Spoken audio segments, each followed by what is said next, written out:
I'll tell you a story. When we were in New York for the inaugural of the ship, one day we were in Pier 92, which is up on Manhattan Island, and these are the old classic cruise ship terminals, and there are finger piers that stick out into the Hudson River, so that when you're alongside, you're completely protected from the current of the Hudson. But as soon as you start putting sternway on and backing into the Hudson, you start feeling the current. This particular day, we had over 3.5 knots of southerly current. So typically you would have to have a couple big tugs pushing on the stern of the ship to keep the stern up to the north as you back into the Hudson.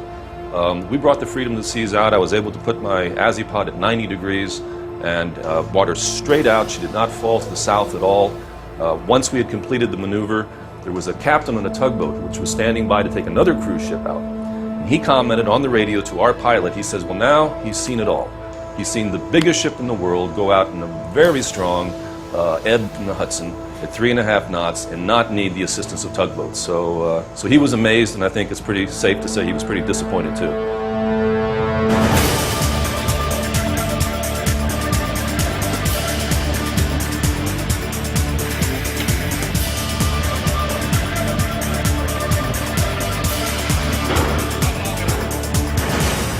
The two Azipods that we have now, in the Freedom we have two Azipods that are the maneuverable ones, the ones that we can rotate 360 degrees, and then we have one fixie pod, which is fixed in its position, and it pushes.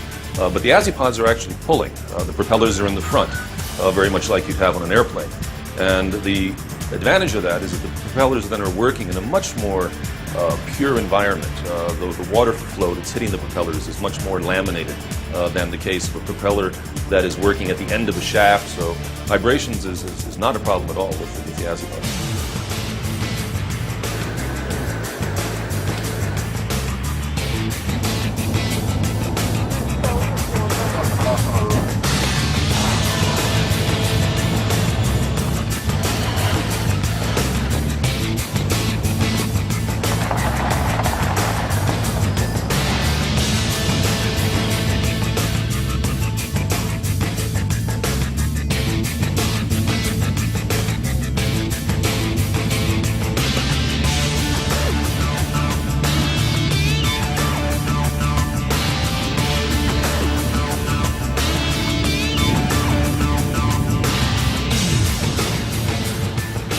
The ability to direct the thrust exactly where we need it, the ability to do a crash stop, for example, keeping the propellers rotating the way that they are, and simply reversing the direction of the propeller 180 degrees is a huge advantage. So certainly Azipods have made a significant contribution to the overall safety levels that we're able to operate under.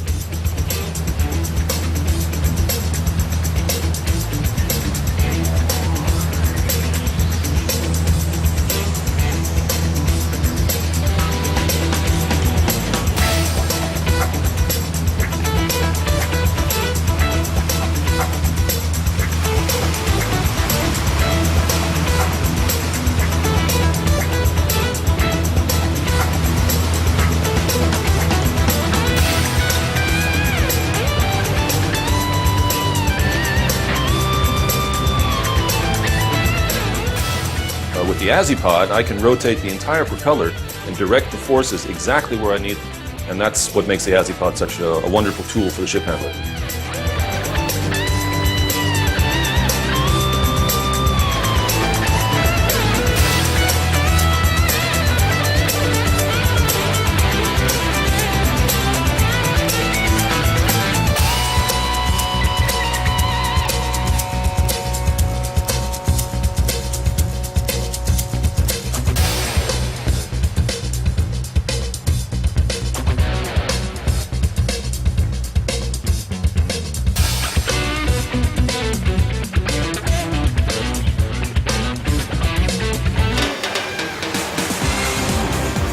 Despite the unprecedented size of the Freedom of the Seas, this is without question the easiest ship on our fleet to maneuver, and that's all because of Azipods.